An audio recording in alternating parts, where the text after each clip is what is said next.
Shalom, peuple de Dieu, que le Seigneur vous bénisse, que la paix et la grâce du Seigneur soient avec vous. Nous bénissons le Seigneur pour ces moments d'exhortation, ces moments d'enseignement, ces moments où nous sommes devant la face de notre Dieu.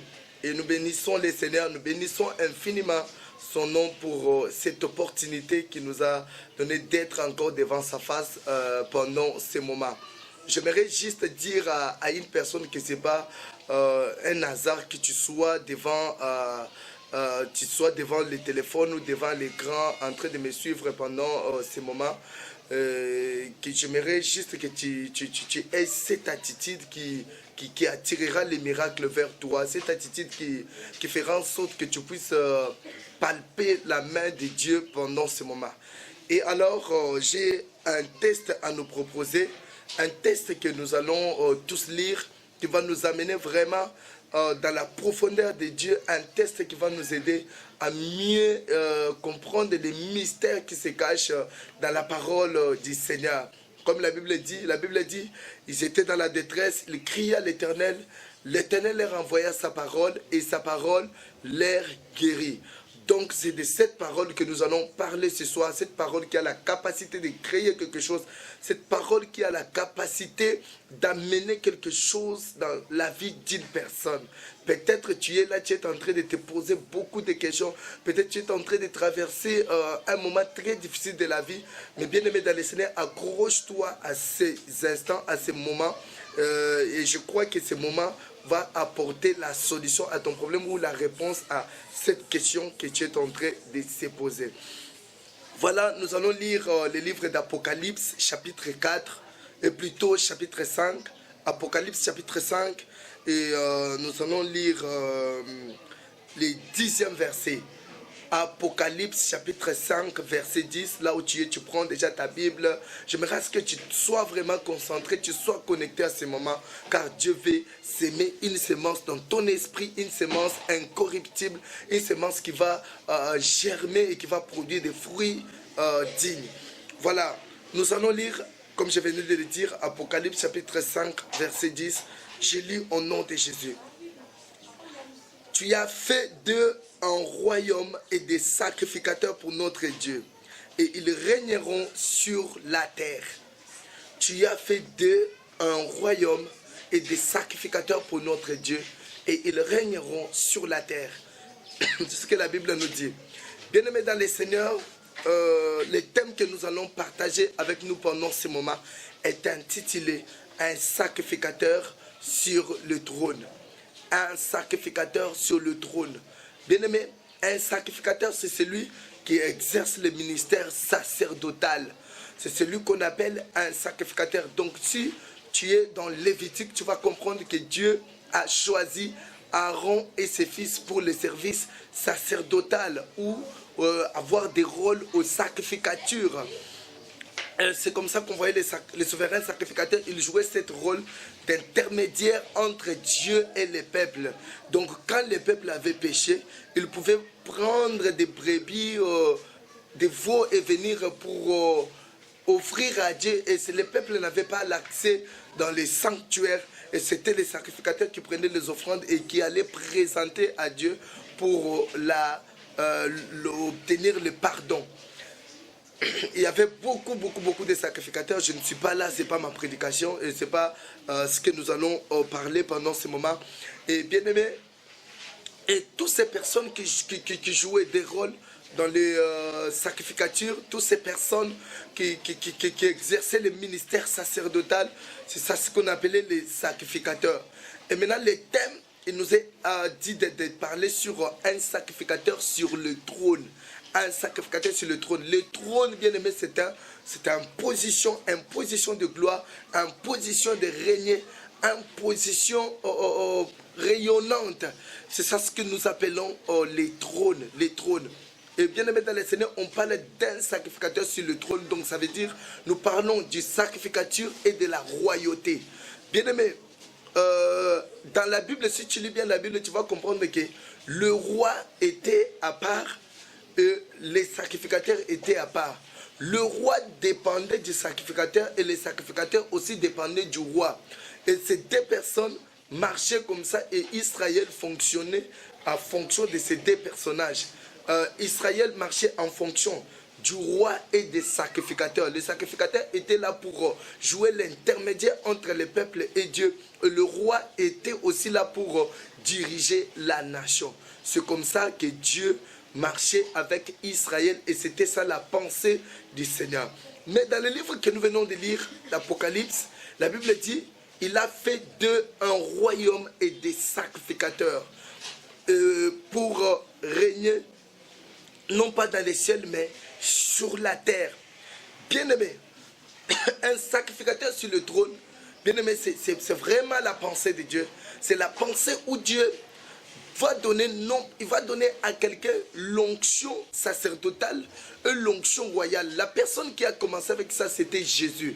Jésus est venu, Jésus avait un pas dans les sacrificatures plutôt, un pas dans la royauté. C'est comme ça que Jésus était considéré comme un sacrificateur et un roi. Sur la tête de Christ, il y avait l'onction royale et l'onction sacerdotale. Jésus est sorti d'une famille, donc sa mère était lévite, elle est sortie d'une lignée lévitique, et son père, donc adoptif, je parle de Joseph, Joseph était de la tribu de Juda. Vous comprenez que la tribu de Juda, c'était une tribu royale, et la tribu de Lévi, c'était une tribu sacerdotale. Et sur la tête de Christ, il y avait l'onction royale et l'onction sacerdotale. Je ne sais pas si quelqu'un est en train de me comprendre. Donc Jésus, sur sa tête, il avait l'onction sacerdotale et l'onction royale. C'est avec ces deux onctions que Jésus a pu accomplir sa mission. Et nous voyons que sur la croix, Jésus sur la croix, il a pris le rôle du souverain sacrificateur qui est venu, non pas pour offrir le sacrifice des animaux, des boucs, mais qui a offert son propre corps. Sur la croix, Jésus a offert son propre corps. Mais prophétiquement aussi, comme en lui, il y avait la royauté, on a vu comment est-ce que les Juifs, eux-mêmes, ils ont pris la couronne des épines. Ils ont mis sur sa tête, c'était le signe de sa royauté. Donc sur la croix, Jésus n'était pas seulement un sacrificateur ou un sacrifice, mais Jésus était aussi déclaré comme un roi. Il était écrit sur la croix, du haut de la croix, voici le roi, celui-ci est le roi des Juifs. Donc il avait l'onction royale et l'onction sacerdotale. Et c'était ça la pensée de Dieu pour toute l'humanité. Dieu veut établir le roi, mais qui seront les sacrificateurs. Bien-aimé, j'aimerais dire à quelqu'un que c'est possible d'être roi et aussi d'être sacrificateur. C'est possible d'avoir des fonctions dans les sacerdoces, mais aussi d'avoir les fonctions dans la royauté. C'est possible, bien aimé dans le Seigneur, que quelqu'un soit ministre d'État, mais qu'il soit aussi un serviteur de Dieu, un ministre de Dieu. C'est possible que quelqu'un soit pasteur, mais qu'il soit aussi un président de la République. Cela est possible. Cela est possible. C'était ça la pensée de l'Éternel, notre Dieu, qu'un sacrificateur puisse s'asseoir sur le trône. Et là, j'entre dans mon message. C'était l'introduction. Je vais maintenant entrer dans mon message pour développer les choses, pour nous amener à la meilleure compréhension de ces thèmes et de ces tests que nous avons pu partager avec nous tous pendant ce moment. Mais dans le Seigneur, il y a quelque chose que vous devez retenir. Bien-aimés, il n'y a pas de trône sans sacrifice. À chaque trône correspond une croix. Jésus, sa mission sur la terre était de devenir le roi des rois. Il était venu pour la mission de sa royauté. Mais nous avons vu que le chemin qui devrait amener Christ dans la royauté, c'était le chemin de la croix. Bien-aimé, si tu refuses la croix, c'est que le trône ne sera jamais ton partage. Une personne a l'accès au trône que s'il accepte de passer par le chemin de la croix. C'est quoi le chemin de la croix? Le chemin de la croix, c'est le chemin du sacerdoce. Du chemin où tu viens, plutôt je parlais du chemin où tu viens pour offrir quelque chose. C'est en offrant qu'on devient roi. Bien-aimé dans le Seigneur, si tu veux être roi, parce qu'un roi a la place ou la position de domination. Si tu veux dominer sur la terre, si tu veux être célèbre sur la terre, si tu veux avoir les succès sur la terre, bien-aimé, tu dois savoir comment se sacrifier. Tu dois avoir une vie de sacrifice. Il n'y a pas de gloire ou de royauté sans sacrifice. Bien-aimé, chaque royauté exige les sacrifices. Que ce soit chez Dieu, que ce soit chez le diable. Pour atteindre les auteurs, bien-aimé dans le Seigneur, tu dois passer par les sacrifices. Nul n'a obtenu le trône sans passer par les sacrifices. Sans passer par les sacrifices. Tu dois accepter le chemin de la croix pour enfin obtenir le trône. Écoutez-moi bien, je vais vous dire une chose. Une tête qui n'a jamais porté la couronne des épines ne peut jamais porter la couronne d'or. La couronne d'or descend que sur la tête qui a porté la couronne des épines. La couronne des épines, c'est cette couronne qui précède la couronne d'or. Bien aimé, la couronne des épines, c'est la couronne du sacerdoce. Mais la couronne d'or, c'est la couronne royale. La couronne royale descendra sur sa tête que si tu as porté déjà la couronne des épines. Accepte la couronne des épines. Bien aimé, le moment des sacrifices n'a jamais été le moment facile. Le moment des sacrifices n'a jamais été le moment qui va te plaire. Mais souvent, ce sont les moments difficiles. Parfois difficiles à supporter. Les moments insupportables de la vie, mais le moment capital. Le chemin par lequel Dieu nous fait passer pour accéder au trône. Un roi qui n'a jamais passé par les sacrifices, ce roi-là, bien aimé, sa royauté ne sera pas une royauté stable. La royauté est durable et stable lorsqu'on passe par les sacrifices. Accepte de te sacrifier. Accepte les sacrifices. Les sacrifices, c'est le seul moyen, c'est le transport qui t'amènera à la royauté. Est-ce que quelqu'un est en train de me comprendre? C'est les sacrifices qui t'amènera à la royauté. Et c'est le premier point que je devrais partager avec vous. Je recommence encore, il n'y a pas de royauté sans sacrifice.